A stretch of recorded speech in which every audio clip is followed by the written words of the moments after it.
आज आपण लसूण चटणी बनवत आहे। बनवण्याकरिता खूप सोपी आहे आणि खाण्याकरिता चविष्ट लागत असतं।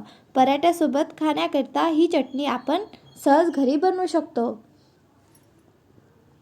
छान बनलेली आहे चटणी। इथे मी अर्धा वाटी शेंगदाणा घेतलेला आहे, जिरं, पाऊण वाटी खोबरकीस, अर्धा वाटी तीळ आणि अर्धा वाटी लसूण साल काढून घेतलेला आहे। खोबरकीस मी घरीच बनवून घेतलेला आहे।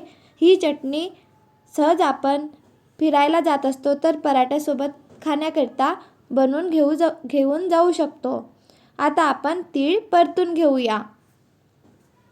छान असा तीळ परतायचा। मीडियम गॅसवर परतून घेत आहे।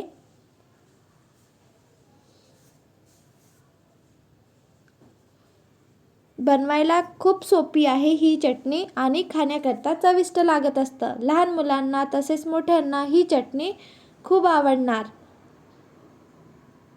छान अशी तीळ परतून घेत आहे। तीळ उडत आहे तर समजायचं आपला तीळ परतून होत आहे किंवा वास सुटत असतो। आता आपण खोबरकीस परतून घेऊया। ब्राऊन कलर येतपर्यंत आपल्याला खोबरकीस परतून घ्यायचा आहे।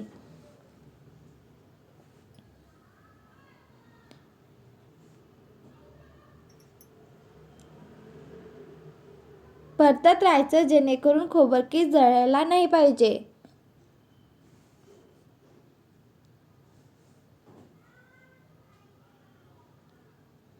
छान असं खोबरकीस परतून घेतलेलं आहे। आता आपण थोडंसं तेल टाकूया आणि यामध्ये आपण लसूण परतून घेऊया।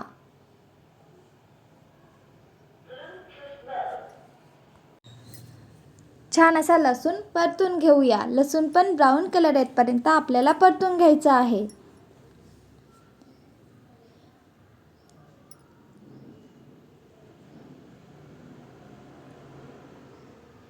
बघा छान असा कलर बदलत आहे। याप्रमाणे आपल्याला लसूण परतून घ्यायचा आहे। आता आपण लसूण परतून घेतलेला। आता आपण शेंगदाणे परतून घेऊया।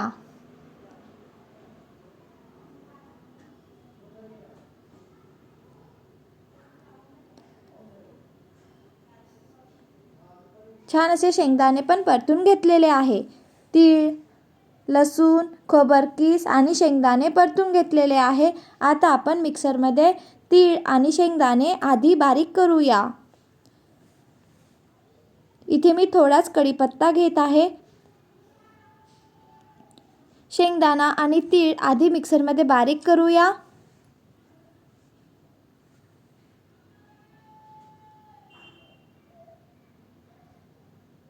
बघा छान असं बारीक करून घेतलेलं आहे।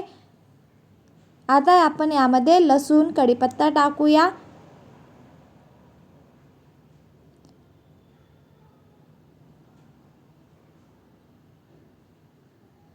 खोबरकीस टाकून घेत आहे।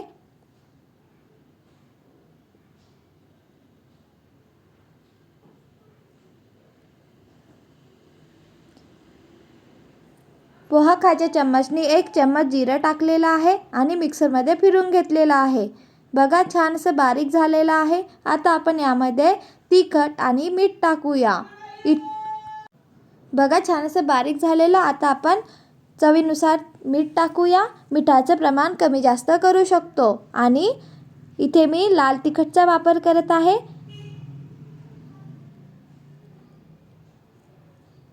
काश्मीरी लाल मिर्च पावडर टाकलेला आहे। पोहा खायच्या चम्मचनी 2 चम्मच 2 ते 2.5 चम्मच मी लाल तिखट टाकलेला आहे। बघा छान असं मिक्सरमध्ये फिरून घेतलेला छान अशी चटणी बनलेली आहे।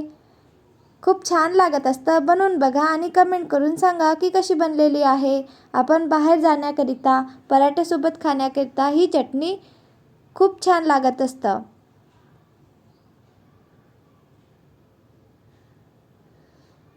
बघूनच वाटत आहे की चटणी छान बनलेली आहे। त्याचप्रमाणे खाण्याकरिता पण चटणी खूप छान बनलेली आहे। बनवून बघा, कमेंट करून सांगा की कशी बनलेली आहे। व्हिडिओ आवडला असेल तर please like, share and subscribe.